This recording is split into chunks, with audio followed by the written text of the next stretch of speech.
Say hey, what's up, guys? Post game spread podcast. I have a short disclaimer before we get into this out of left with Joey. First, our next guest is going to be none other than Jay Crawford, the former Chatham Glenwood state champion. He was a member of the Springfield Thunder, who's in the Springfield Sports Hall of Fame, and he had a short career in the Oakland A's minor league system before shoulder injuries derailed his career. Man, this is going to be a funny one. I'm already starting to talk to people from his back career, from his life, and everyone is saying this is going to be the funniest one we're going to have. So I'm really excited to do it. This is going to be, I'm just excited to do it. So I'm not going to tell you all who we're talking to, but it's going to be great. And so look forward to that. Another thing, Matt Brewer, the former SHG grad, Carbondale standout, had a short career with the Diamondbacks, and local lawyer now.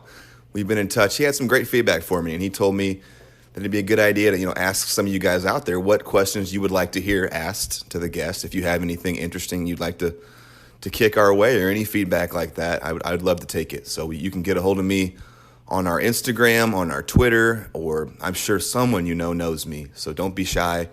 You can find my number pretty easy. And lastly, we donated $600 today to local baseball and sports entities. I gave $200 to Fairview Youth Athletic Association. We're going to sponsor a team. I gave $200 to SSBA Springfield Southwest, and I gave $200 to the Boys and Girls Club of Central Illinois. So, like I said, not keeping a dime, kicking it right back into the community, spreading the love. Thank you guys for listening. This is our fourth installment of Out of Left Field with Joey Albsmeyer here. We're doing it live today, so this is going to be special. Joey and I are looking at each other via Zoom right now, and pumped for these out of lefts. I think they're hilarious. My dad thinks they're hilarious. He looks forward to them. So Joey, what's up, brother? How is it in Texas right now? It's hot. It's August in Texas. You know it's coming, but the highs aren't like 108 is 108. Like there's no way around that. Yeah. The worst part is get up in the middle of the night, 3 a.m., let the dogs out, and that 87-degree air hits you in the face in the middle of the night. That's what you're not ready for. It's brutal. Not ready for it. And you are down in the Dallas area. Is that accurate? Yeah, I'm in a little suburb just immediately east of Dallas. Yeah, we love it out here. It's got small town feel, but obviously we're 25 minutes from downtown Dallas. We've got every major sports team and facility here, and my kids have a much different upbringing than I had, and that's with us being in a small little suburb. Yeah, it doesn't quite have the charm of Pleasant Plains.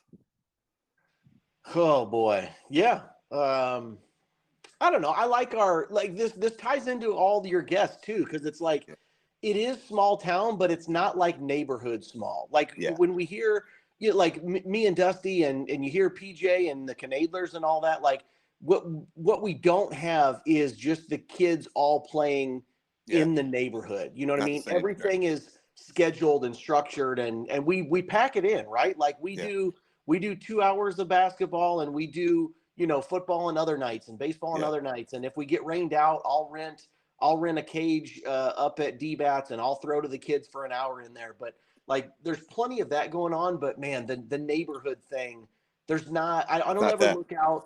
No, I don't ever look out and see like 6 bicycles in the yard and like a pickup game of basketball going on. Like I would kill for that. You know what I mean? Like I paint stripes in the damn backyard to encourage this type of stuff, and it's just that the neighborhood aspect is missing. Yeah, I totally agree. I got to grow up in that kind of a neighborhood feel. You did as well out in Plains. You said something funny the other day about your kids being like, well, what do you mean we don't, like, you were talking about just wanting to go hit balls in the backyard or something. And they're used to like, we go to D-Bat. We go to this, super nice facility, and you are hitting balls off a fishing line and stuff like that. Right. Yeah. Oh my gosh. Yeah. I don't know if you ever remember these. I had a tee, like for T-ball, but it had like a rubber ball on it that was tied to this like 20-foot elastic string. Yep. So you would have to kind of like, you'd have to put your toe on the plate so it didn't knock over, and then you could hit it, and it would shoot out 25 feet or whatever, get to the end of its elastic thing and come, sling it back. But what would your kids think of that if you presented that to them today? I mean, it's same with everything. They'd think it was neat for 45 seconds or a minute, and then they'd be on to the next thing. Just dude, Yep. the attention spans are so small, and like the creativity lacks. You know what I mean? Like they're Yeah. spoiled in that way that they only feel like playing is at an organized, practice at a facility, Yeah. all that stuff. You know. Well, if things are way different than they used to be back in our day, at least your kids have, outstanding parents, and you and Katie, and they at least have that going for them. I'm sure you can direct them the best you can in this crazy world that we're trying to bring our kids up in these days. Trust me, we get reminded daily how bad of parents we are and how mean we are to them, and we're don't get them anything and all that. Well, guys, this is so cool to have Joey back in here today. He has been my absolute right-hand man through this whole process. Legit, about 2 years ago, a year and a half ago, I started texting him about this and like, is this something that would be a good idea? Will anyone listen to this? And you've just been awesome, just like letting me bounce ideas off of you. Anytime you come up with an idea, I have a rule. If Joey says something, it's green light. I will never say no to you, an idea. If you say something is stupid, I'm not going to do that thing. Or just, you've been amazing, just bouncing ideas. You have your own ideas, and I incorporate them. So thank you so much for being available for all this. I couldn't have done this without you. Well, trust me, the salesman in me loves to just come up with the idea and let everyone else do the work, and then I just get to enjoy the benefits of it. And I do remember that. I remember when you were, going way back, way back, and the Ripken and the Orioles thing came up. That was cool, and I just, for whatever reason, we would keep in touch here and there of things that were developing. But yeah, when you sent me those links and I got to listen to your stories, for me personally, being in Texas and I'm separated from all the guys, it's like I can't go on a Saturday night down to grab a bite to eat and have a couple of beers with my buddies that I play ball with and catch up. Like if I'm lucky, that happens once a year, once every 2 years.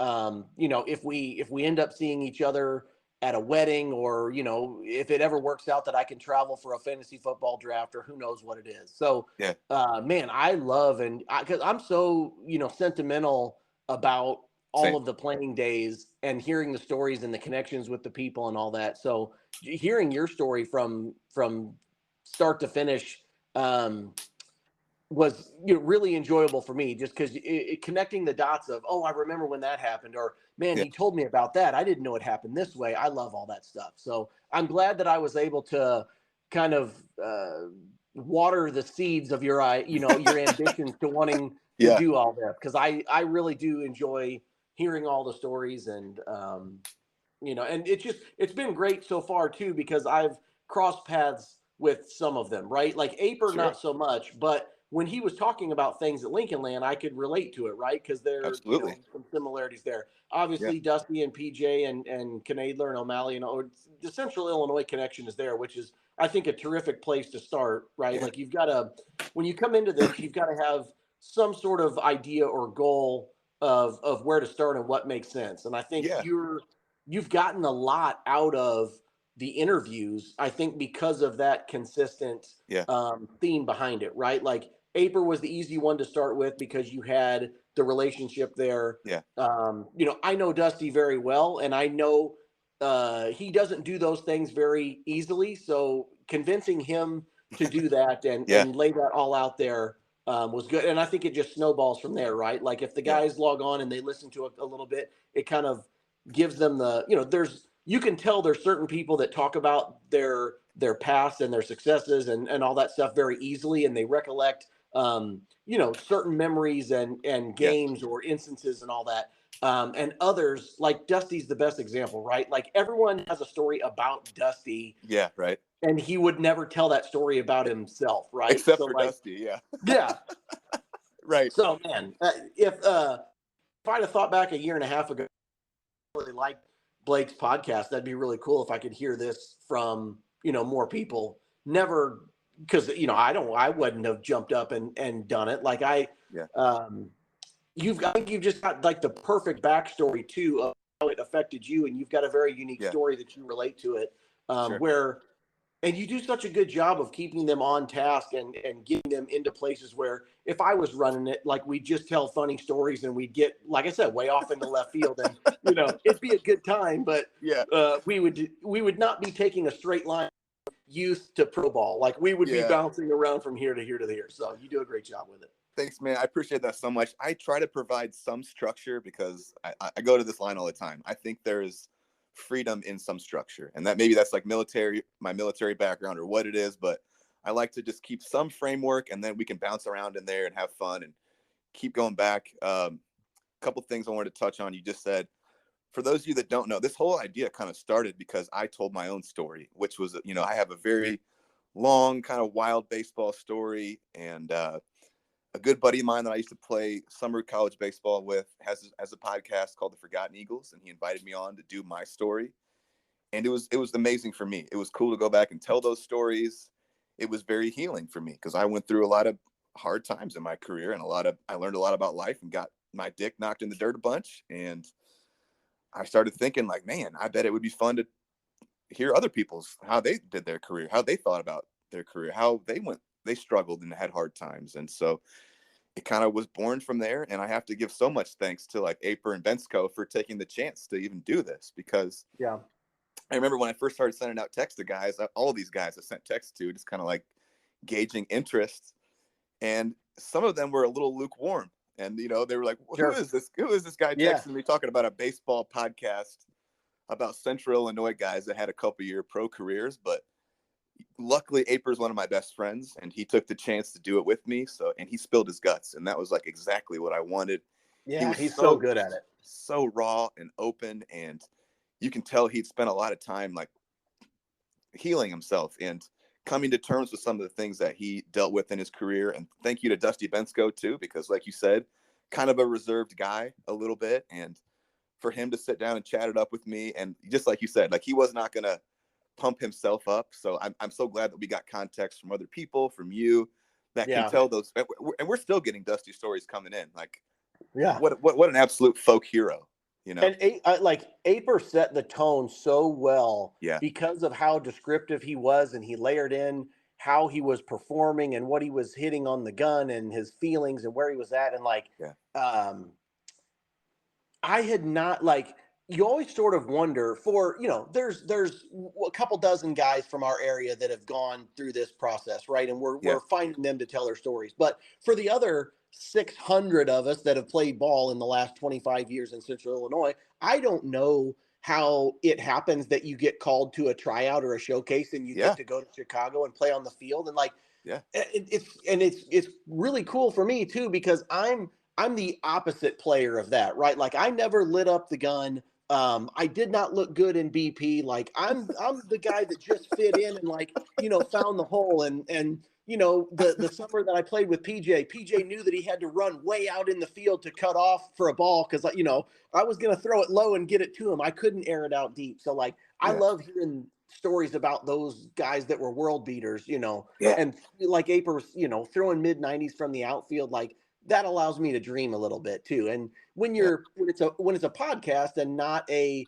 video or something, like he did such a good job of being descriptive and letting me kind of put myself in that place. And now with Dusty, it was a little bit easier because I had heard a lot of those stories, and obviously I lived, some of his younger stuff with him and things like that too. But it's all been fantastic. And want to make sure that we get I want to give some reactions to Jason's pod, and obviously PJ's as well too, but kind of put it back out to you that like where like there's a finite number of guys that have these types of stories, right? That we're working through. So like kind of what do you like, what is sort of the next step? Where does this go? Right? Like this is going to be a terrible analogy, but like Joe Rogan started with like MMA guys and stand-up comics, right? And then he's obviously branched out to be the biggest example in the world, but wonderful place to start. But like, where are you interested in taking this?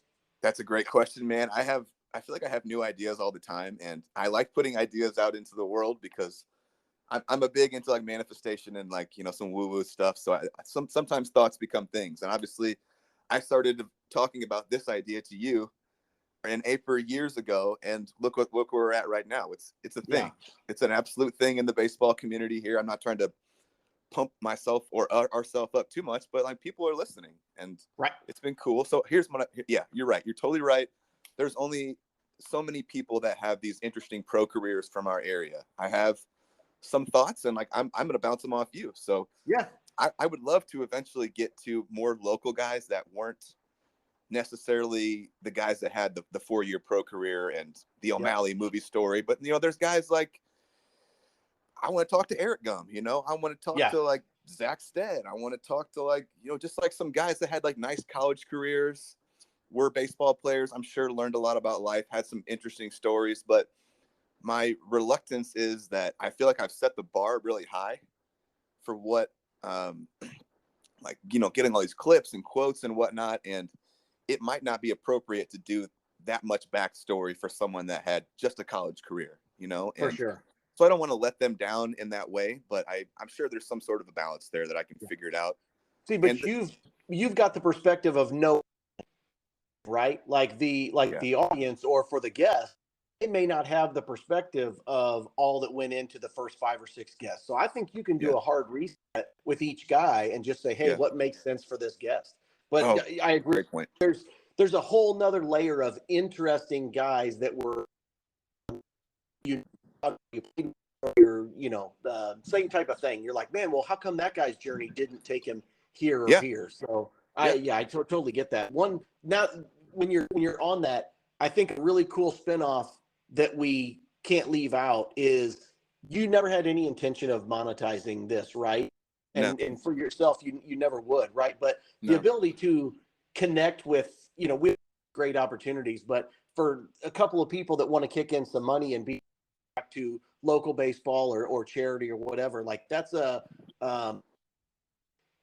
whenever you, just like you said, you're not trying to pump yourself up or anything like that, but anytime that you're looking for a little extra meaning and wondering like, should I do this or should I not, like having that little piece there, I think is always the motivator for, hey, let's just for the fact of we can kick back to these guys and do good. And I have to thank you for that, because you were the one who came up with the idea for making it charitable. And it started off with you kicking in $20 for Out of Left, and then that kind of grew into like, I was like, okay, why don't I ask some more people for money that I know and like and would like to, maybe this could be mutually advantageous. So we've got Bank of Springfield, Washco, Body Cemetery now kicking us money, and it is all charitable. I'm not keeping a single dime of this. I think next we're going to kick it to Fairview and then Boys and Girls Club, and that's been really, I love it. Not to bounce around, but that's what I do. Man, PJ's episode, when PJ mentioned Teddy's name from Boys and Girls Club, Teddy Lee. Oh my gosh, that was a core memory all the way in the back of my mind that I had not heard or thought about his name. And when he said it, it was like my body time warp, and all of a sudden I'm standing back in there, and I've got my old, like, I think it would have been Etonic. They were these white high tops off brand, and I'm standing in the girls club on that carpeted basketball floor. Like, in an instant, his name brought me back there. I was like, oh my gosh. But yeah, again, that's what for me it was. When I'm giving reactions to these pods, I think to myself, I'm like, nobody really cares. I may be entertaining some people. Dusty's made sense because I had some additional info and stories to put in there. But it's like, I need some other motivation to do this. So I was like, you know what? I'm happy to kick in, $20 every time I do one of these, just for myself to make me feel a little bit better that I was doing it. So, I love that. So it cost you $20 to talk about baseball.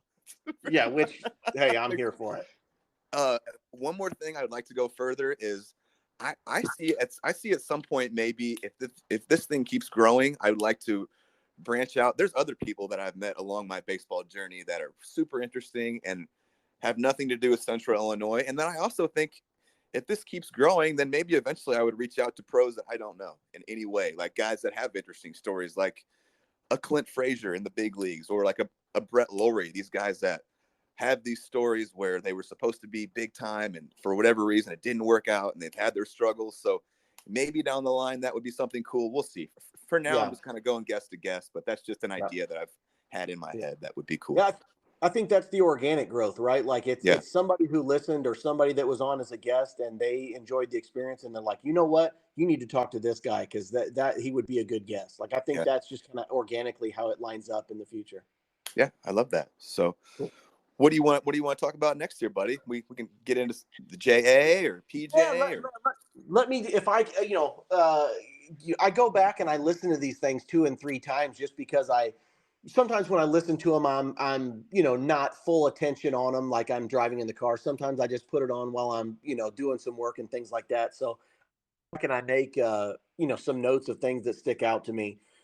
First thing with Jason Knoedler, and all this is my introspect, right? It's all my experience and stuff. But as someone who didn't grow up with a brother, my first reactions to when I hear him talking about how well he and his brother get along and how they always played together, I'm like, isn't that the dream for all us kids that grow up without brothers? You're yeah, always like when you're little, you're like, oh, I wish my friend was my brother because we could play all the time and we could play sports together and all yeah, that. And man, hearing them that like they're each other's biggest fans and they push each other, like I'm yeah, sure they fought and things like that. But what an ideal relationship that is just for us, yeah. non-brother, having guys out there. Oh yeah. I loved when he talked about he never needed.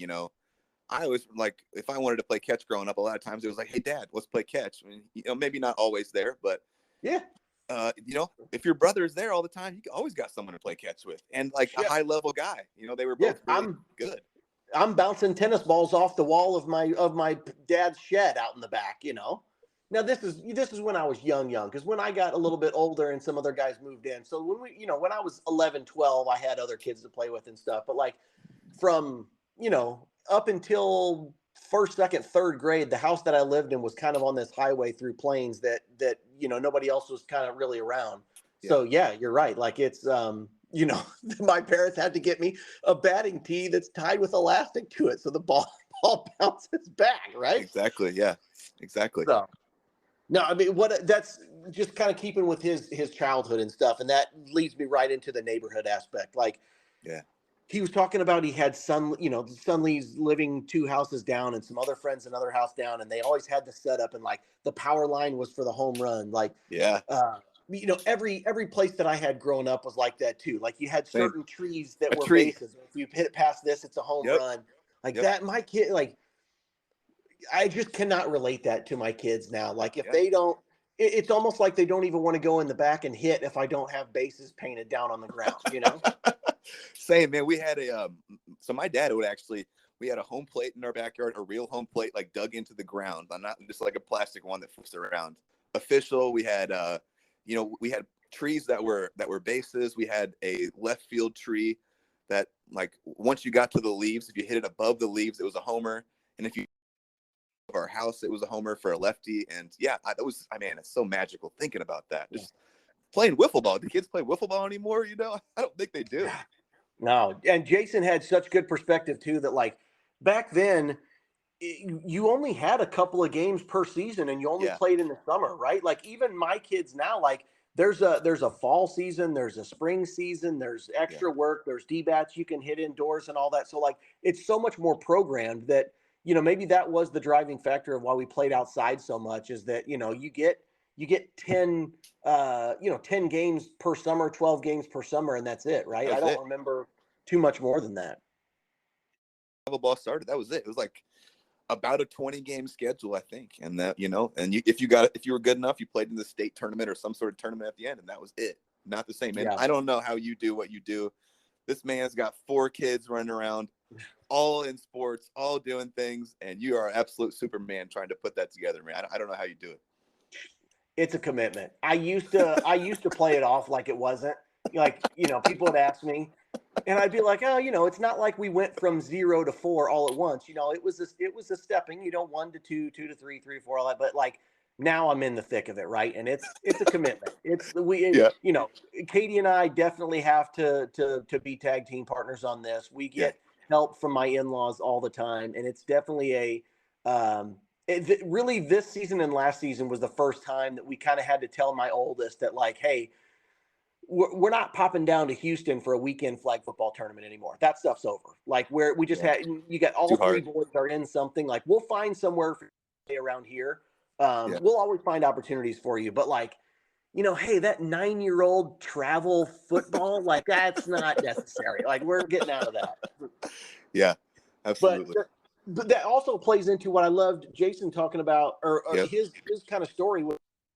He did you don't have to be on a travel team at 10 years old to project out to the highest level, right? Like if you're a parent nowadays, like it becomes part of your social fabric. Like that's who your friends become, is what travel team you put your kid on, right? And so then, or you start out rec and then you kind of feel that pressure to be like, well, I have to stay up with my circle of friends, so we have to be on this team and we have to be on that team. And then everybody's got an Instagram page and all that. So it's like, if you sit out a season and then you start to worry. I'm like, is my kid falling behind? But like, forget about all that. Let your kids play different sports.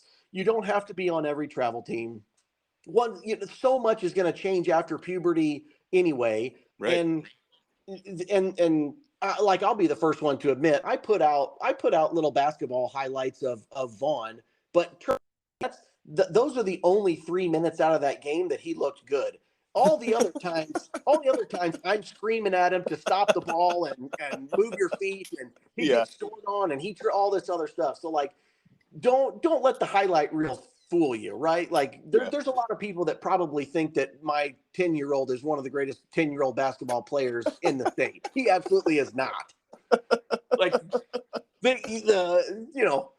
were two games ago they got beat 51-6, something like that. So not always reality. I totally agree. I thought that was really cool what Jason said too. And basically, if you guys didn't listen, Jason Knoedler was a late bloomer. He did not play on elite traveling teams growing up. He was an honorable mention CS8 as a senior. And 2 years later, this guy's drafted in the 6th round and getting a couple $100,000, and he's on his way. So it just goes to show, he said it, I'll say it again, some kids are like popcorn. Sometimes it takes a little longer for them to pop, or sometimes they're not going to pop at all. They're going to be half popped.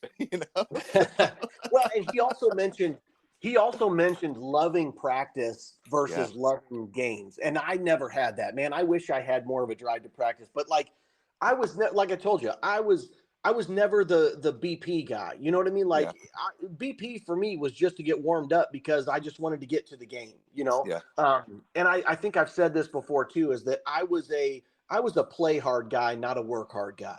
And I'd love to say now, if I could go back, I would do things differently, but it just wasn't who I was. It wasn't, I didn't, my dad wasn't a coach. I mean, they put me in all the right places. I got super lucky to be, at Plains, 1 year behind Dusty with some other guys that were my age. That was all a really good situation for me. But I was a play hard, not a work hard guy. And I would love to instill that into my kids. And anytime I go and practice, I think the biggest thing that I get on them about is making sure that they practice full speed. They've adopted some of my personality, so they like to go and have fun there, and they clown around and they joke, and sometimes I got to snap them out of it that it's okay to have fun. Like if you're, I do, but I'm like, I don't want them to waste that practice time. And I don't think I wasted my practice time, but you always want more for your kids than you had for yourself. So I don't try and push them into any areas that they don't want to be in. But when it does come to practice time, like I really get to go full speed and to give 100% in practice, because that's going to make the difference. Because they're not spending 4 hours in the back hitting off the tee. That's just not who they are. It's not who I was either. Speaking of like being a fun out there, some of my funnest or best memories with you are when we were on that Rifles team, who we've talked about was worse. Our 05 Rifles team was worse than 04. Would you said that right? It's not comparable. I think the only one. So Ryan Kendrick would also have the perspective, but I think him. Was there anybody else that was 04 and 05? I don't know, but I don't think so. Trust me. If we want to get into it, we can. But yes, T. Scott. Okay. Wait, or did T. Scott go already? I think he might have. He probably wasn't. Yeah, he was there. He was there.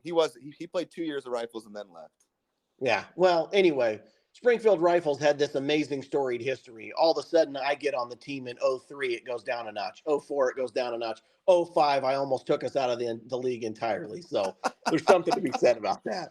But what I was getting to is some of my funniest memories would be you and I in the outfield just bantering and saying hilarious things back and forth to each other. It was off the wall stuff.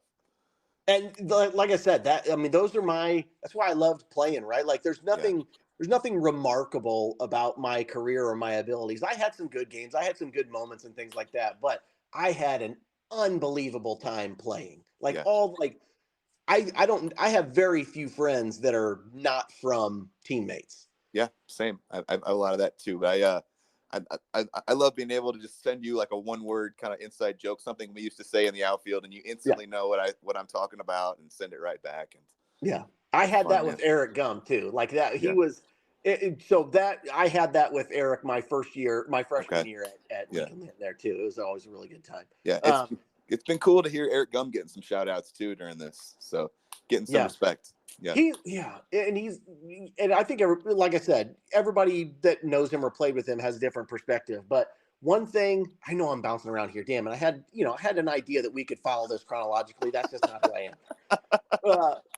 This is your time. So when PJ was talking about coming up, and he said that he always loved playing against the Hewletts and stuff because he was going to get their best game and all that.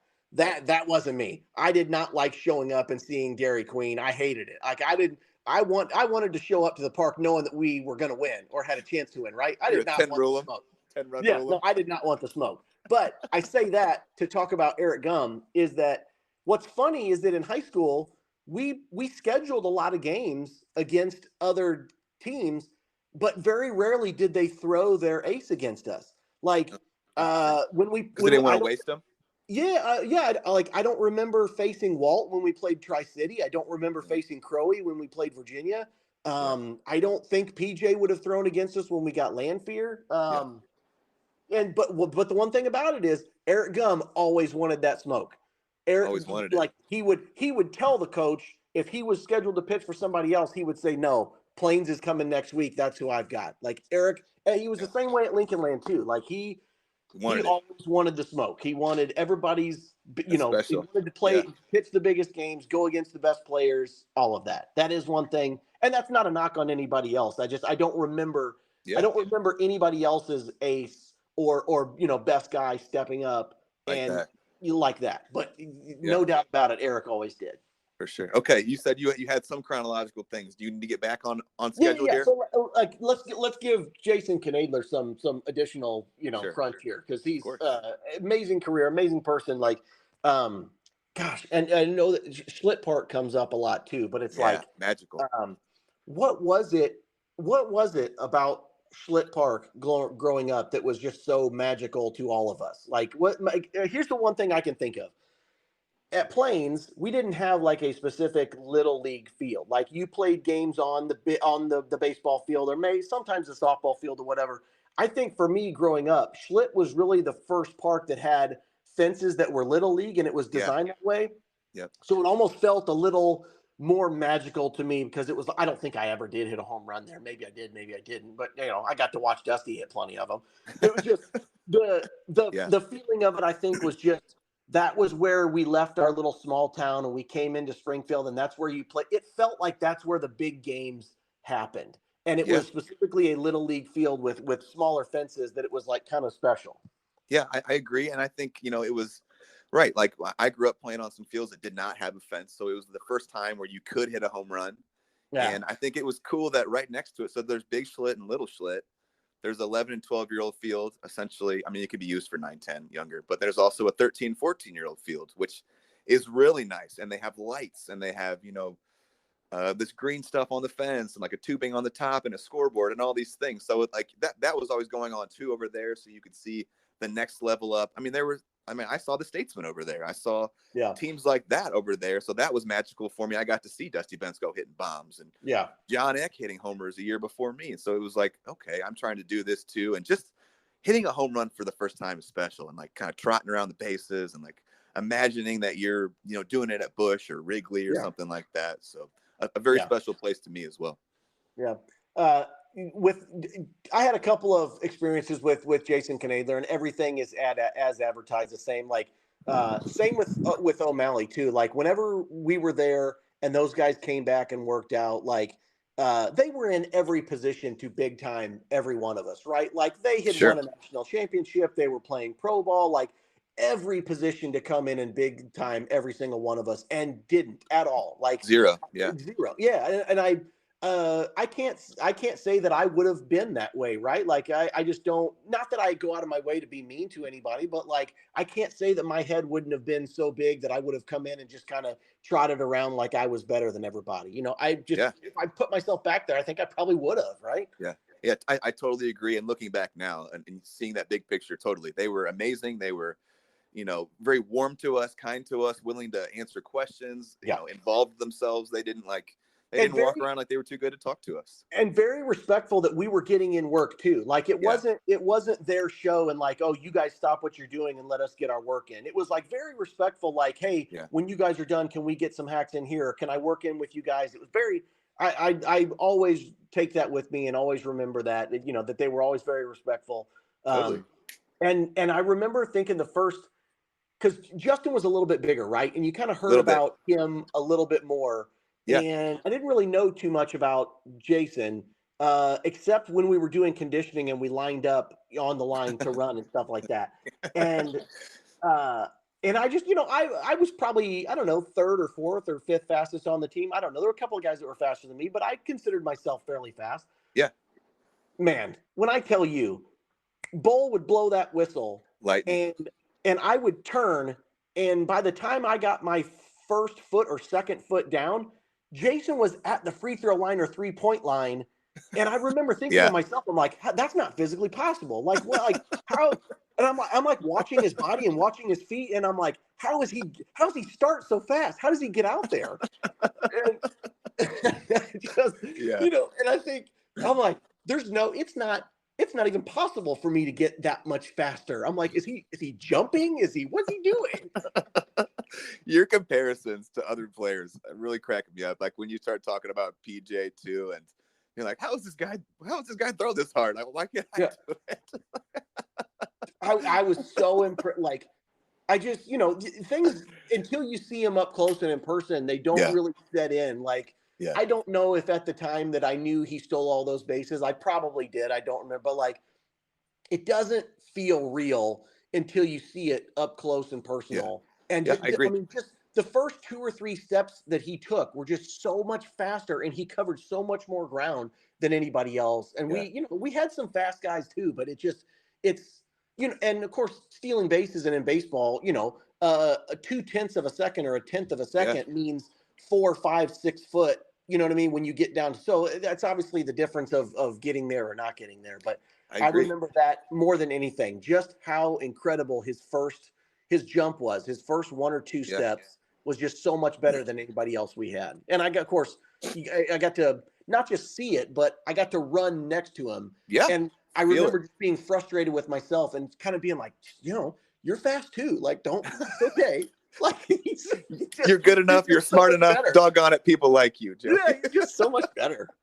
Well, to piggyback off that, I always was impressed that he would do those conditioning drills with us, but that he would keep doing them. Like he was under he didn't have to keep going. Like once it got hard, once we got into like 20, 30, 40, you know, down and backs, when we're all dying and it's in agony, he did not have to keep going with us. You know, no one was making him do that. He did it on his own. So that was, you know, we had our coach breathing over us. Like, you know, he determines if we play or not. We have to show out for our teammates. He was totally on his own merit. He just wanted to get better, you know, wanted to be in better condition. I always remember that.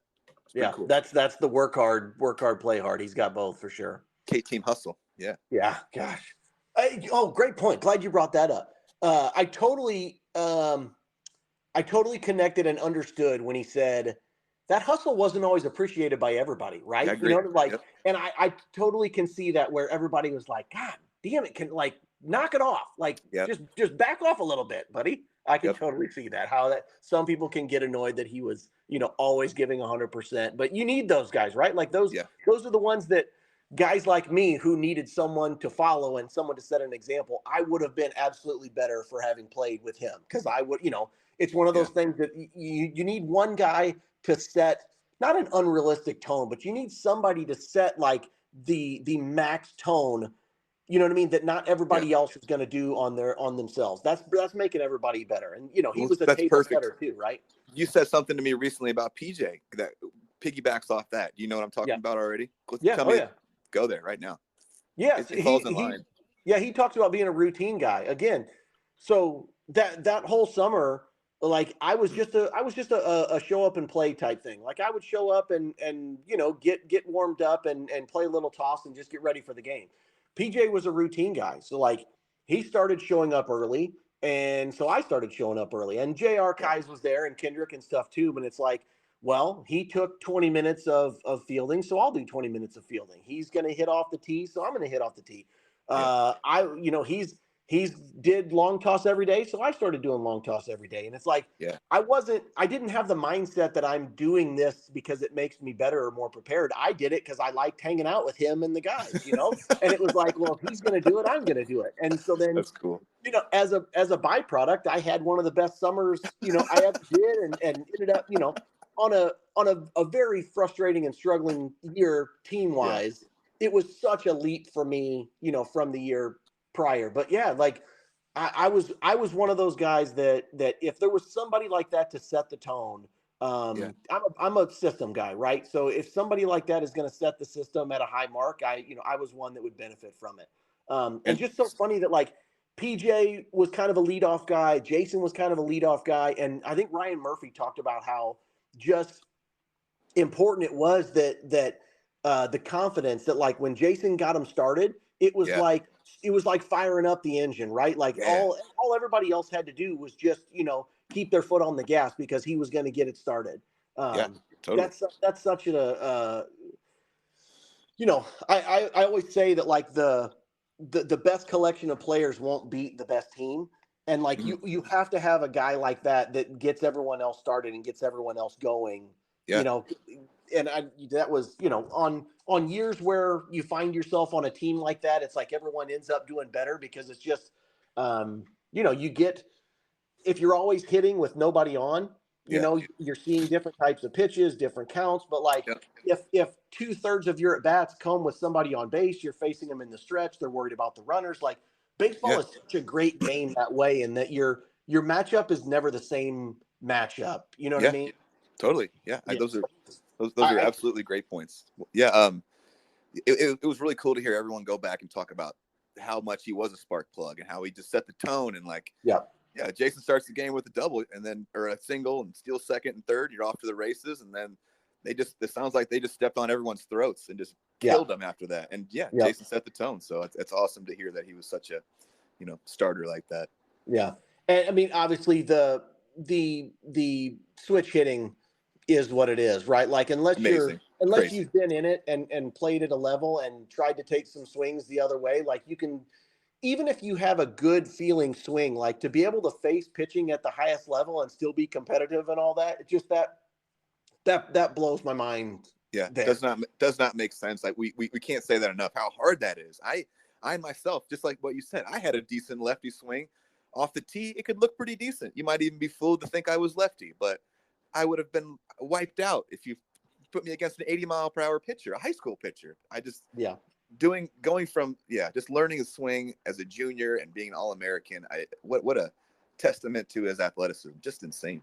Yeah, he came, and I know we have the perspective that we're all adults now and stuff like that, but just he seems very self-aware. Very like he's in charge. And I think I put this note down that it's like, if you ever found yourself in a room and like somebody opened the door and kind of looked at you kind of sternly and they're like, who's in charge? I feel like everybody would just turn and be like, he is. Like he just gives off that feeling that like, like perfect. It just, the way that he talks, the way that he has grasp of the situations and all that. And, just consummate professional. It just seems like if anyone had to come up with the right thing to say to protect everybody in that moment, we could all just kind of like take a step back behind him and just be like, it's whatever he says. Like, we'll go with whatever he says. I totally agree. He's totally in control, calm. I always kind of start out the podcast a little hot, maybe a little nervous sometimes. And I remember being taken aback by how not nervous he was. Like he was instantly like very comfortable rolling, like he'd done 1,000 podcasts, and just like you said, in control person. I think in control of his emotions and his thoughts. Yeah. I mean, if my path would have been different, and had I not stayed in Florida after my 4 year and gotten a job and ended back in Central Illinois, I truly feel like I probably would have gravitated back around him. BOS, and for sure. Yeah, I just feel like he's one that I would have, been able to hitch my wagon to and just be like, hey, like I'll go as you go type thing. Yeah, and that would have been a good situation for you, probably. Yeah. For sure. So do you have any more thoughts on the Jason Knoedler podcast? Yeah, I'm I love how everybody's been different. And really the biggest takeaway for me there is he obviously more to being like the professional. It's like when he was done, he was done. He was ready. Like he didn't have any reservations about like, hey, I know I'm going to go do something else and I'm going to be great at that. Like we might as well get on with it. Like that's a cool thing to have when you're done. Obviously, everybody continues to want to play and things like that, but it just, he just seems real in control of the whole situation. And I think that carries over through, and it's still very, very present too, right? Like he's still involved with his community and the little leagues and all that type of stuff. It just feels like he's a really good one to have. I bet there's a lot of people in Central Illinois that benefit from just having him be there. Like, I guess that's what a community leader is, right? Yeah. Like without him being a politician, like how many people have benefited just from him being a really good stand-up guy that knows to do the right thing? Oh, 100%. He's the best. I couldn't agree more with what you said, man. Totally. Yeah. What you got any thoughts on the PJ? Oh my gosh, I got so many thoughts on that. Like, first of all, again, great, amazing storyteller, right? And we've shared some texts back and forth too that like some of us may have like one or two memorable seasons that we really cling to, that they're like, hey, that was really special for me. Yeah. PJ had one at every single level. Yep. He had one in youth. He had one in high school. He had one in college. He had in summer ball, in pro ball, and all that type of stuff. So, oh my gosh, where do we even start? Like, he's the same thing. He's got the neighborhood stuff. Like, I can't say that I of all of PJ's stuff, I may have related most closely with his dad, right? Because that's kind of the season that I'm in. Is that like I coach some of my kids that are young, and it's like I'm willing to throw BP all day as long as you guys want to stay out here. But it's like the neighborhood thing is gone, man. Like if I can't even imagine how if this weekend 6 bicycles pulled up of kids in the neighborhood and they rang the doorbell and asked if my kids wanted to play, and I was like, well, they're not here, but like I'm in, guys. Where do we want to go? Like, I got balls, I got nets, I got everything. What do you want to play? I would jump right in with them.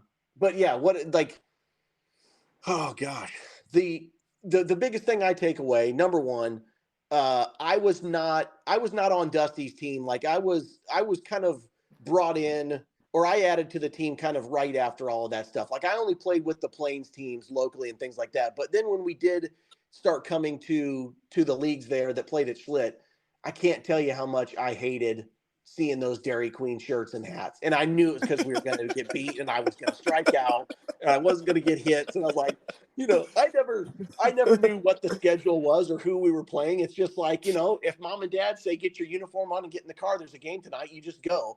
And then, I'm clacking my cleats, on the road up to the field, and you see Dairy Queen, and I'm like, oh no. Yeah.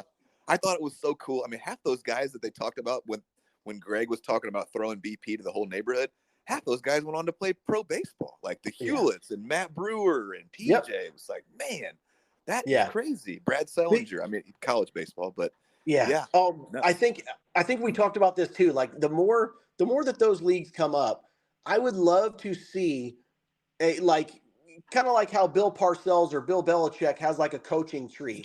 Yeah.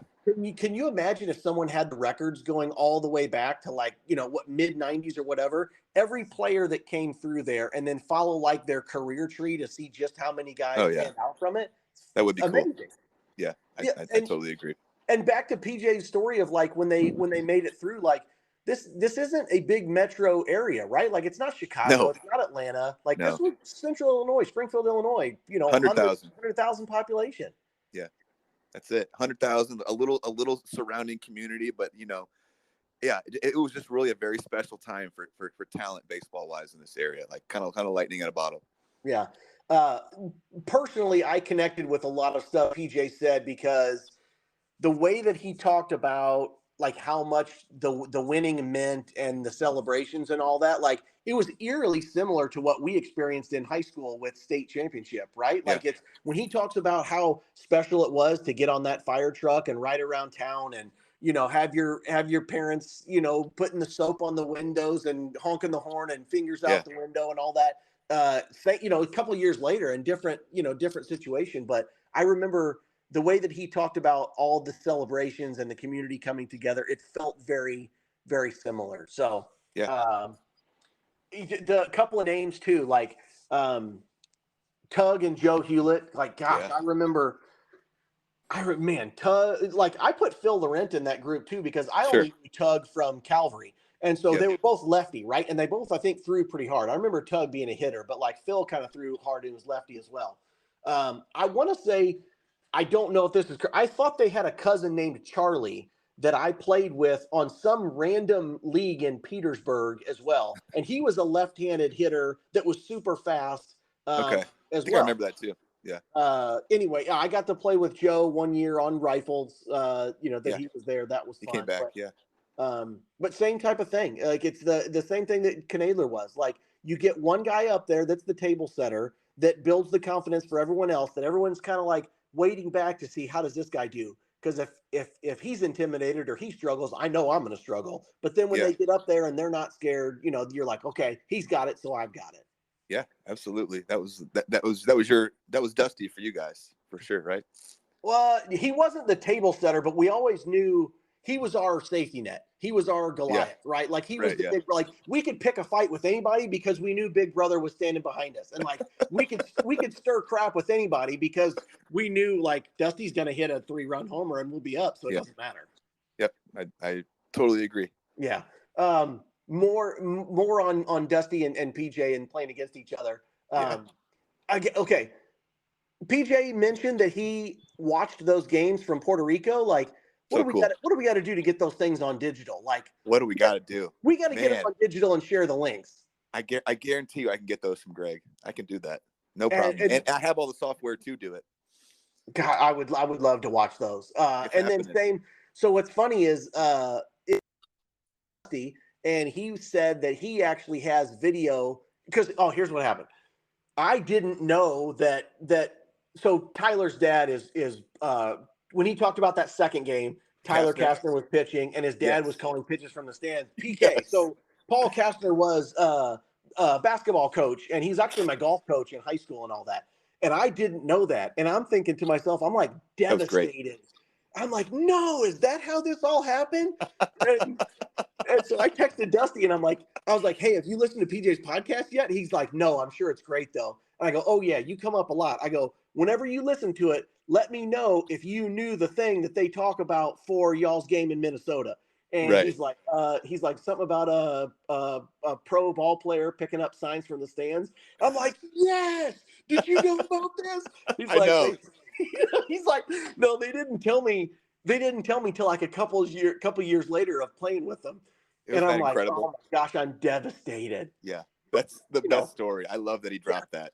And he goes, he has on video the first game where Dusty pitched and they mercy ruled him. He goes, but I don't have video of the next two games where they came back and beat us and bounced us out. Yeah, I really think it's going to be amazing when some people hear that little detail that did not know that, that were involved in that game. There's got to be tons of guys that are going to listen to it that were around that area. And just that Tim Hewlett comes back, picks this up, and is, relaying it from the stands. Nuts. Yeah. I love it. I mean, fair is fair, right? Like there's plenty of times that I've done well because somebody on second base picked up signs and relayed it to me, or that's the game. First base coach, knew what was coming, and same type of thing. First name, fastball, number, curveball, whatever it was. I benefited from that quite a bit too. So yeah, I see no foul there. If there's going to be a dad calling it from the stands, like, why can't someone see this and relay it? I have zero issues with that. I think that's gamesmanship. That's part of the game, man. That's what it is. Yeah, for sure. Oh man, but like to have the perspective now of, looking back 25 years earlier, like, was that what made the difference? And right. Yeah. Right. But yeah.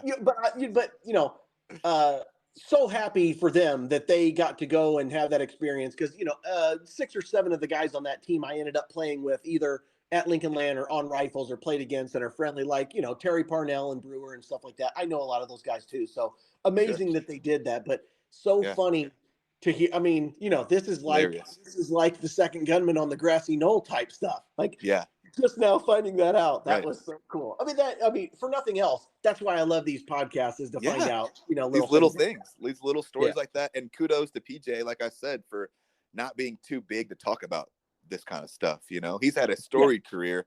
He could have breezed past Little League if he wanted to. So thanks to PJ for being like so willing to talk about it. That was awesome. Yeah. Awesome. What else you got? Oh my gosh. So let's statesman a little bit. So this combines Dusty's and PJ's a little bit. I know that you mentioned that Statesman was like one of your favorite teams growing up. Yeah. It certainly was not mine. I hated them. Number one, I hated them for stealing Dusty from us, which, is the only perspective an 11, 12, 13-year-old kid has, right? Of course. You just took Michael Our Jordan best player. off the team. Like, that's not fair. What are we supposed to do now?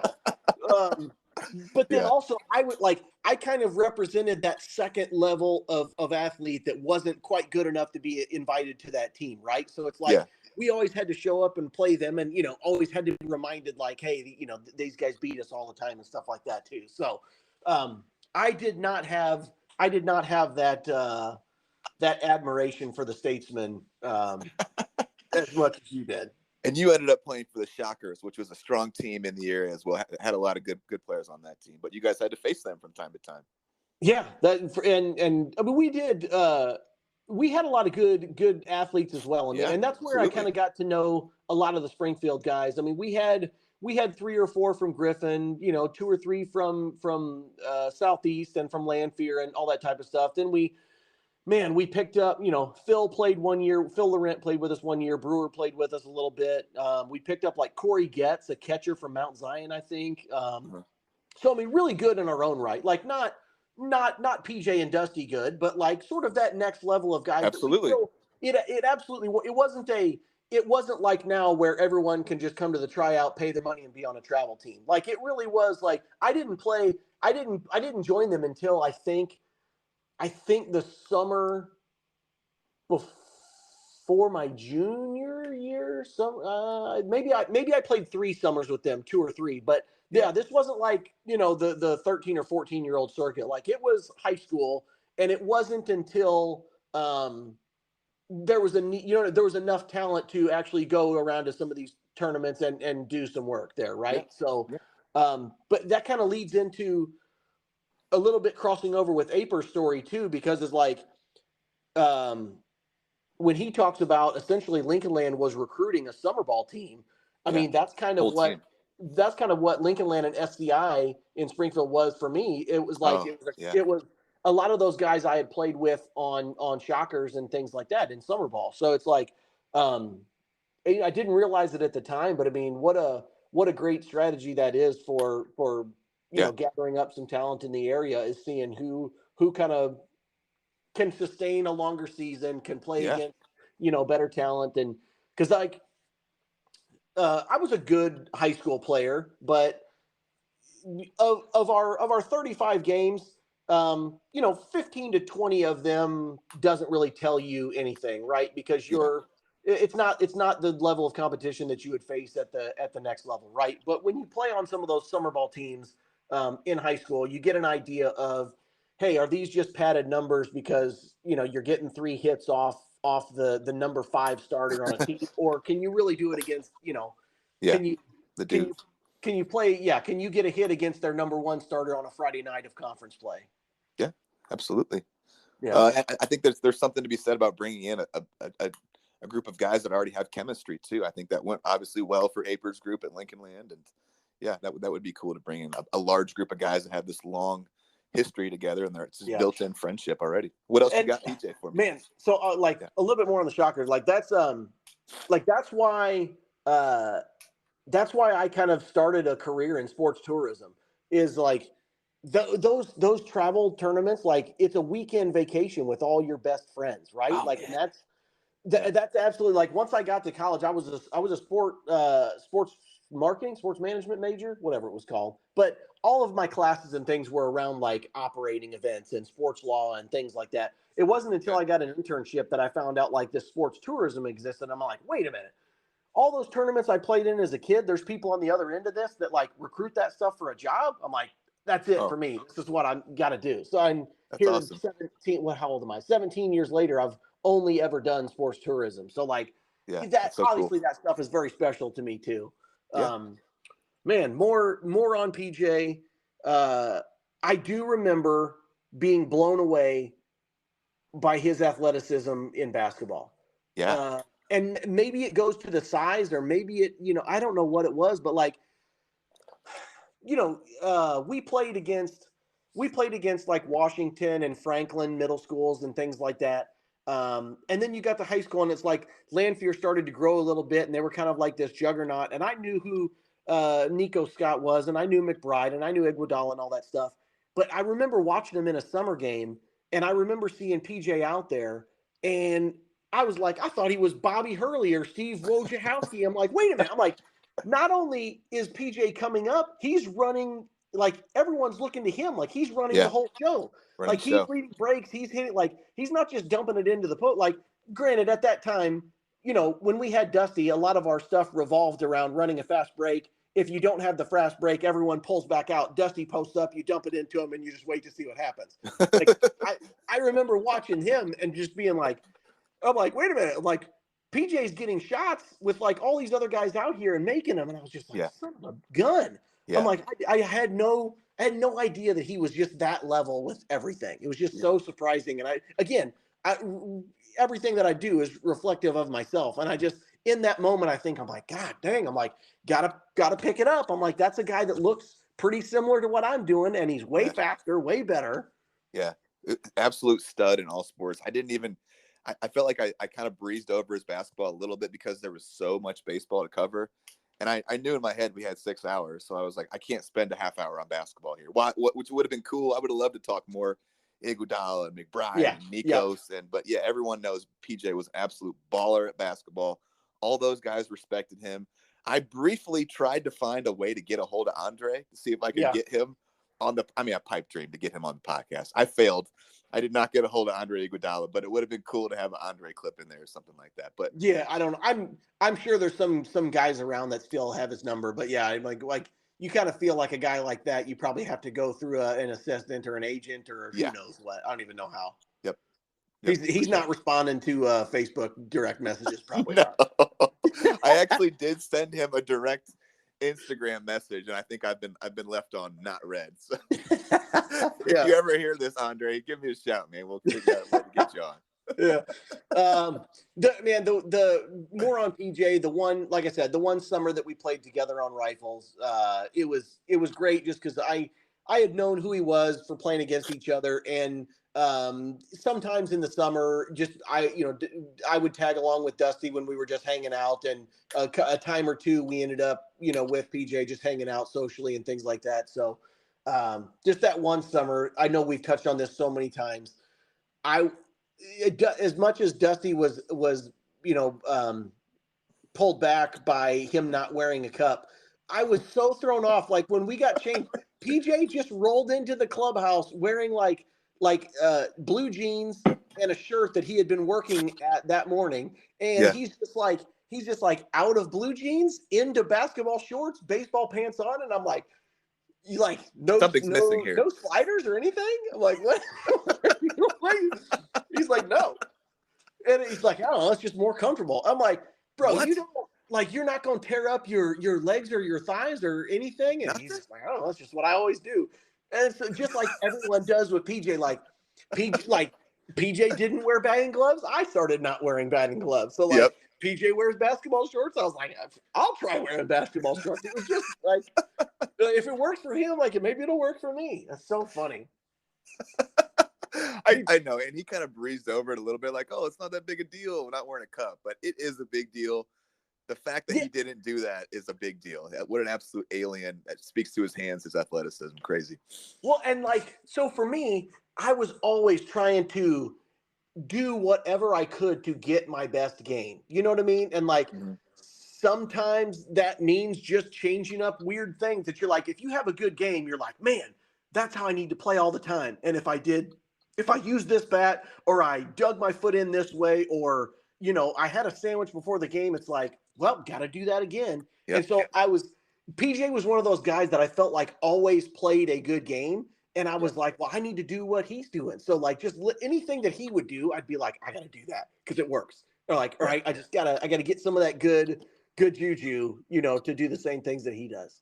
I imagine probably a lot of people that played with him felt like that. He seems like one of those guys that people would look to and look up to, even if you're the same age, even if you're his peer, just one of those guys that you look to for leadership like that. For sure. And man, I don't know how you communicate that to like recruits coming in, but I would love to be a father with a kid who have an opportunity to play there, you know, because it's so funny. Like, oh my gosh, no one knew. Everybody that we're talking about, nobody knows how to navigate the system.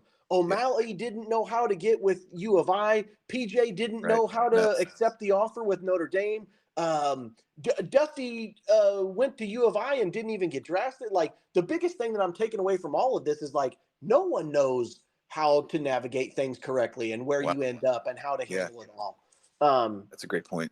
But that's like, if there's some way that you can bottle up like all of us people that know how valuable and how genuine PJ is, and like, how do you show that to recruits to just be like, don't, like, whatever you think is important to you, like, none of that's going to matter, because the guy that's going to be guiding you is going to make you so much better. You're going to enjoy it. He's going to teach you how to do the right things. Like, and I'm sure everybody has a sales pitch that says that, but you know, it's like, how do you convey that to them that like, look, you can try, you know, don't worry about what the campus is like. Don't worry if you saw pretty girls. Don't worry if they have your major or not. And that's probably bad advice, but just like, look, you're going to be here with a genuine person that is going to, you know, take your kid, going to get the absolute maximum out of them and be honest with them and teach them things that they won't find other places. Like that's totally perfect. I wish I had Benjamin Button disease. I would like to go back and play for PJ, man. Like, if I totally get what you're saying, I wish PJ would give recruits my number and like they could call or me or you and be like, talk to this guy. And I would be like, do you know who you're about to play for? Like, this guy is the guy. Like, there's no one else that I think is more qualified to lead young men. Like, man, what an awesome person, coach. He's lived so much through baseball. Like, man, I would love to play for PJ. And like, drop the ego stuff. Like, if you think that you want to, like, just because Lindenwood doesn't have the name recognition that like a other Division I does, like, I promise you, there's 150 of us that are like 40 years old right now that wish they could all go back and do things differently. Like, what we're telling you right now matters. I 100% agree. 100% agree. Yeah. And he's going to, I'm so excited because he has like a fresh D1 program. They just transferred over a couple years ago, just rolled into the OVC. He's going to absolutely build that place. It's going to be special to watch him, his career progress. Yeah. No, I love that you know, I like to clown around. I love that you threw in there all the summer camp stuff about the cake. And you know what's so funny? Like, it was perfect. I have all these other memories from that rifle summer that we played together in 2004. And I completely forgot about them soaking the field. Like, that's great. What a great memory. Of course, we all talked about it and heard about it, and it was funny. And we're like, like, we had lost so many games that it was like, and it was brutally hot that summer too. So it was like everyone needed the mental break, and Weave did everything he could that summer to like help keep guys like loose and having fun, because he knew like we just didn't have, like, our roster leaned much too local, and not enough national talent. And that was by design to try and sell tickets and because of that move to Lanphier and all that type of stuff. But my God. And to be completely honest, I forgot that he left the last 2 weeks to go pitch in the Cape. And it's like so funny what you remember and what you don't. But yeah, what an amazing experience. He's just, the same type of thing. There's not that you're going to have any jerks on for a guest, podcast or whatever, but everybody that we've had on, like, there's all this crossover that, like, they're genuine people. There's nobody really has a bad thing to say about them. They all have kind of that element where they really know the game and they acclimate themselves well to coaches and they help other people get better. And, he's nobody better than him at that too. I agree, man. That was so cool to hear him go into the Cape Cod stuff. I know you and I were kind of talking beforehand and we were worried, especially you, that like he wasn't going to think it was as magical as you and I did. Like, you and I did not experience the Cape. We were both CICL guys and probably grew up, being like, oh, I wonder what the Cape is like. So cool. And it was awesome that he was willing to go back through those memories and he thought it was special too. And what we were worried about is he was going to say it was just another collegiate which is better. I didn't want to get my let down. Because you need something to dream about and hoist up on a pedestal, right? Like I was afraid that it was going to be one of those, don't meet your hero type things. Cause it's like, if that was the epitome of where you played summer ball, like I wanted to hear that it was magical, right? Like every day was this journey and, but it did sound like that, right? Like 1,000 people at games and people setting up their lawn chairs, at noon and coming back. And, I mean, that's all very, not mysterious, but like really cool atmospheric type stuff. Yeah. And, well, it's one thing to have 1,000 fans in like Lanphier. It's another to have them in lawn chairs right next to the field, Right. I lost you. Oh, go ahead. I was saying, and Quincy was kind of like Quincy gyms. They had great atmospheres, man. Like for packed. Probably because they knew they were going to beat us. Always got that July 3rd or July 4th game where they did the fireworks and dollar beers, and that was was a good time. Rocking. Yeah. Gosh, like I remember one of those July 3rd or July 4th games. I remember I was on first base, got on first base. I went to dive back in. My hand got stuck and my body rolls over my hand. And I knew it was bad because I could feel my hand against my chest, but it was still on the bag too. And I stand up and my pinky is all the way back against my hand. And I turned, you remember the name Clyde Oliver? Oh yeah.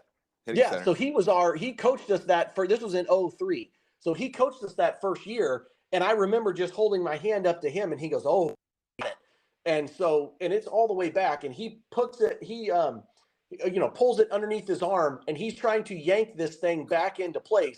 And because it was stretched back so much, it had no feeling in it.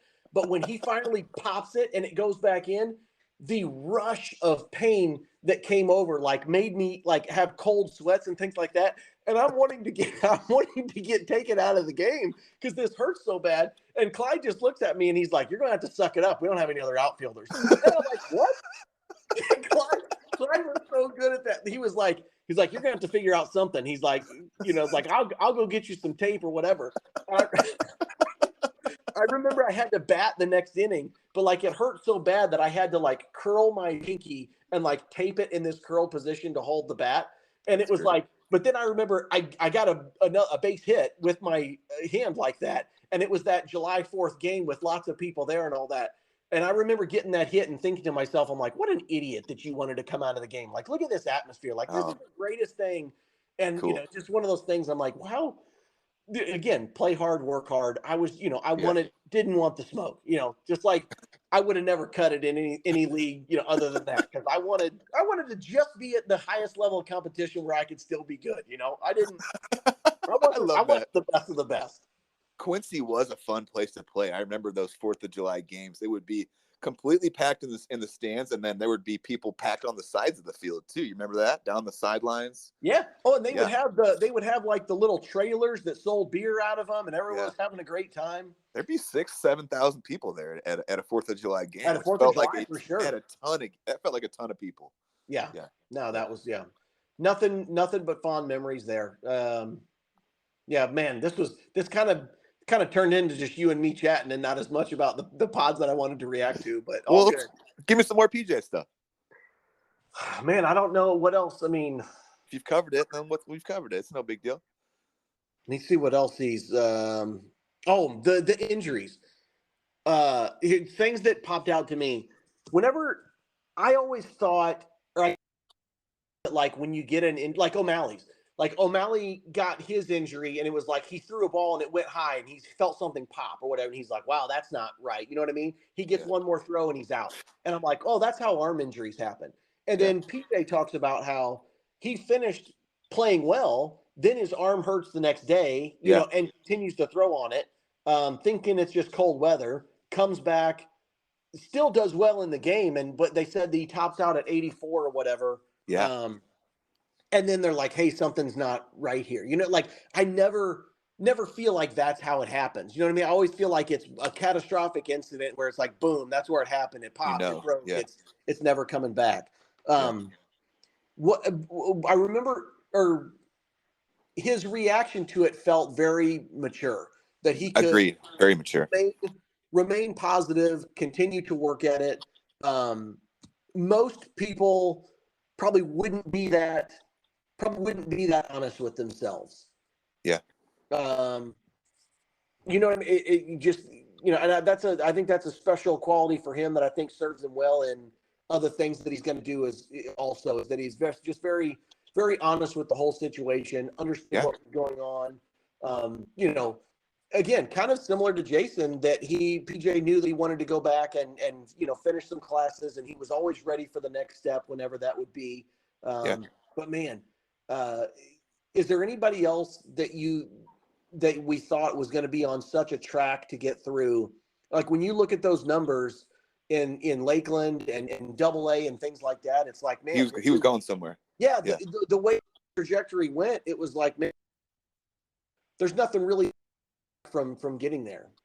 Yeah. And if you're throwing mid 90s with a bunch of run and stuff, like he legit was, like I said, he was in Baseball America as a top 10 guy for the Tigers and their pitching as their pitchers, and multiple coaches thought he was on a trajectory to the big league. So it was cool to hear how mature he handled that, how he had come to peace with it. I mean, that would be the kind of thing I think that could eat at someone if you don't come to peace at it. So come to peace with it. So very, very cool, very mature. Yeah. PJ for sure. And not a like, even handling the jump from position player to pitcher, and just very positive and always being like that gamer that's going to do anything that the team needs to do to win, right? Like whether I think it was in the case that he talked about, like, hey, now we are back. We had a little technical difficulty.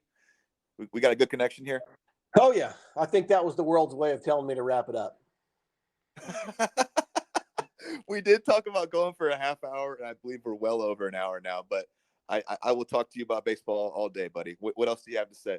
No, I just more praise on PJ of just being able to handle going, especially when he was in the Cape. Just, hey, a little overwhelmed at the plate and shortstop and things like that. So then he had, you know, gave him an opportunity to pitch. He still stayed very positive, still very beneficial to his team. Pinch running, coming on as a defensive replacement, all those different things. That I just don't. That's such a testament to his character and his personality that, like, you know, other guys would sit and sulk and, you know, wonder when they're going to get their opportunity. But he was like, he's such a winner, right? He's such a gamer. Like he'll do anything that it takes to win.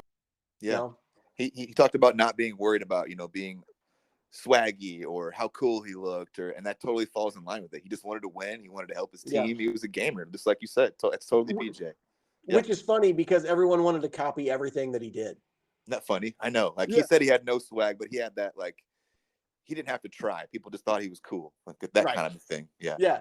Because it wasn't like obvious flashy stuff, but it's like, you know, like I mentioned it before, you know, if he wasn't wearing sliders, so I didn't wear sliders. He didn't wear batting gloves, I didn't wear batting gloves. You know, I would try whatever he tried because I'm like, man, it works for him. Now, obviously, you know, it's talent and it's work and it's practice and it's all that stuff. And here I am thinking, I'm like, oh, the key to all of this is not to wear sliding shorts.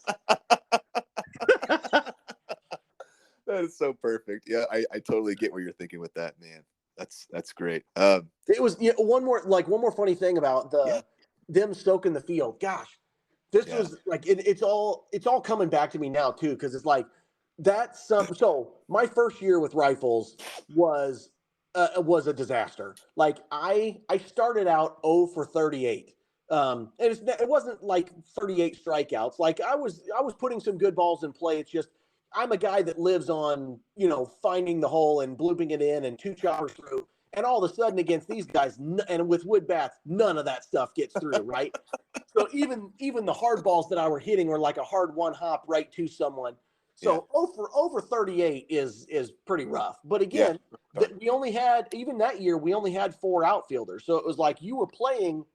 Yeah. You played 3 out of every 4 games. And then if somebody was down with injury or something like that, it was a ton of games in a short amount of time. So I ended up doing fine the second half of that year. But it was always looming in my mind. When you come back the next year for the Rifles, I was like, I cannot start 0 for 38. Like, I cannot. Yeah. So I remember the very first at bat at Lanphier. I'm like, I got to do something different. Very first pitch, I lay one down. Perfect little bunt, 3 hopper to third base bunt, and I bunt for a hit. And it's like the monkey's off my back. I'm like, yes, not 0 for 38. But I remember like the first 3 weeks, I did exceptionally well. Like, I mean, hitting like 450, 460, something like that. Very small sample size. Yeah. But I remember I started out so well that then when things came back to normal, when it came to that All-Star break time, actually was selected in as like the alternate outfielder or something like that. So yeah. I'm like pumped. I'm like, I want to play this. I got to play this or whatever. Sure. And it gets rained out, and then these guys rain out our field because you needed the break and all that. And I remember thinking to myself, I'm like, yeah, we need the break, but I go, that's my only chance to ever make like a all-star game that means something, because there's other guys that are there that are really good. Because I had a really good start and then just got in as the last outfielder on in our division. Yeah. Man, that's great. You are. I will say this: you downplay how good of a player you were, but your stories about your Joey choppers and finding bloops and holes and stuff are always hilarious. But don't let this guy fool you. He was a very good baseball player.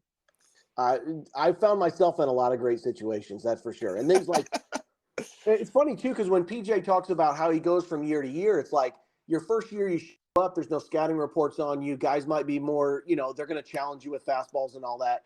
Yep. Man, I lucked out my whole career on that. Like at Plains, I got lucky that I started a lot my freshman year because of some other injuries and I could hit a little bit. But I got to hit behind Ryan Murphy. Ryan Murphy was a senior in the 4 hole. I hit in the 5 hole right behind him. So always had people on base, was getting lots of fastballs. Yeah. And then same thing all the way through. I hit behind Dusty and Jordan that had great years.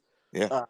Like I benefited from that, everywhere that I went, right? Like as long as, like I was never the guy on any team that I was on, right? But I always found my way into the lineup, if you could. Yeah. And that's what I love about baseball too, is that like not every, and I think I've told you this too, is that like there's other players that on paper have look better in every category, right? Throw Matt harder, Lusk. Run faster, hit harder, but better background, better pedigree, all that stuff.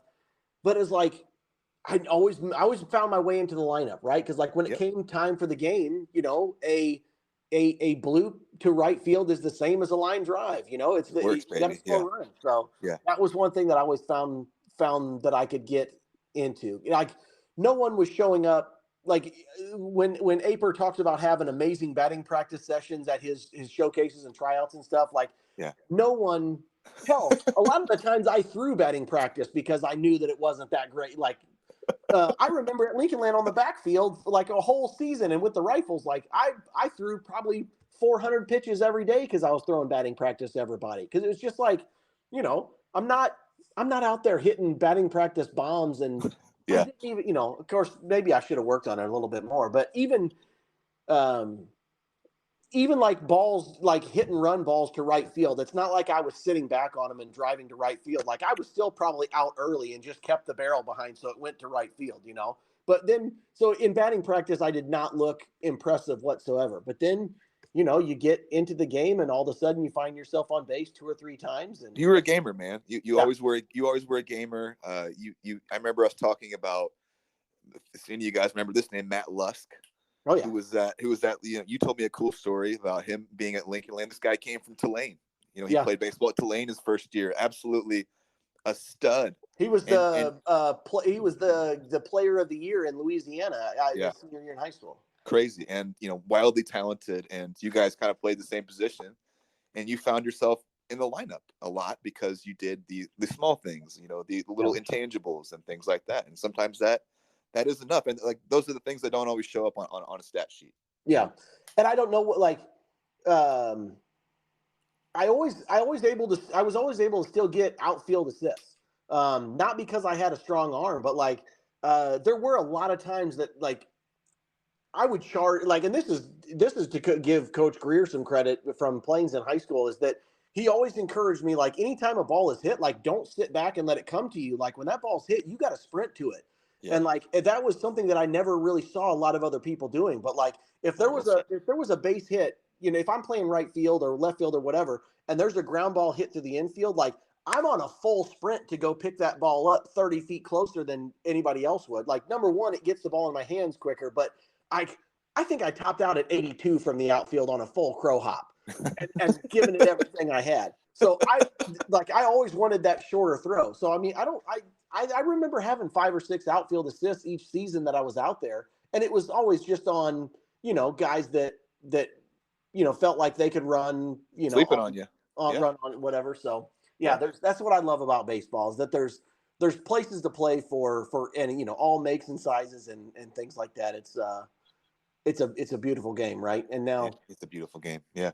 And here we get to relive all this stuff with the guys that were, even though they're 2 or 3 years older than us, like, we still don't hesitate to call them our heroes, right? Not at all. I've not felt embarrassed in any way to say I look up to some of these guys. You know, even I still do in some ways. You know, there's still, like I said, there's still very much a little boy in me, in all of us, that loves baseball, is romantic about it. And I remember looking up to these guys. So it's been so fun talking to them and hearing their stories. And and it makes us, because we're putting some money behind this and charitable, we're not just old guys talking about baseball here. So I know. Yeah. At the end of the day, we'll just wrap it up with, and I'm going to kick in $20 for the charity. So that made it all worth it. Thanks for listening.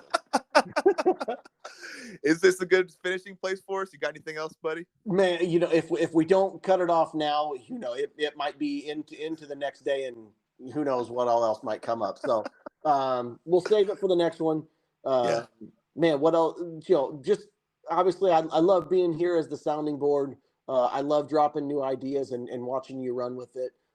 Can't wait to see what journeys the next guests all take us on. And again, like, it's not, you know, the audience benefits from it, but I think what's really cool is that every guest, like you said, there's when else are you going to be able to sit down and be able to go through all of the memories, never, season by season, you know, level by level of your whole baseball career. There's no other platform that you can do all of that, right? So It really is, you know, every podcast episode is, you know, first and foremost kind of for that guest to lay out their journey and see where it takes them. You know, 100%. What do they remember about it? How do they see it? You know, who are they thankful for? Is there anything they could have done different? You know, I love hearing all that. Yeah, it's been so amazing here. And like, just hearing these guys light up, you know, like, you don't always know how people are going to respond talking about their career, but hearing these guys light up and how much it meant to them, and the stories and the teammates and the coaches and the hard knocks and the homers and the injuries and the releases. And man, it's all beautiful. It's all circular.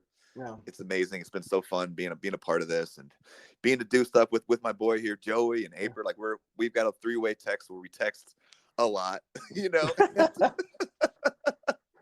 It's just been so fun, man. I love it. I love that me and you have reconnected. We've always like shared funny stories back and forth through the years since we played together, but we've reconnected in a big way here, and it's just been fun. I appreciate you being back in my life, buddy. This has been so dang fun. Thank you. Yep. Hey, I'm here for all of it. Yeah, we're here for all of it. All right. Post-game spread, out of left field with Joey Albsmeyer, the first live one. Send me that $20, sucker. All right, gladly. All right, we appreciate you. We're out. See you guys. Yeah.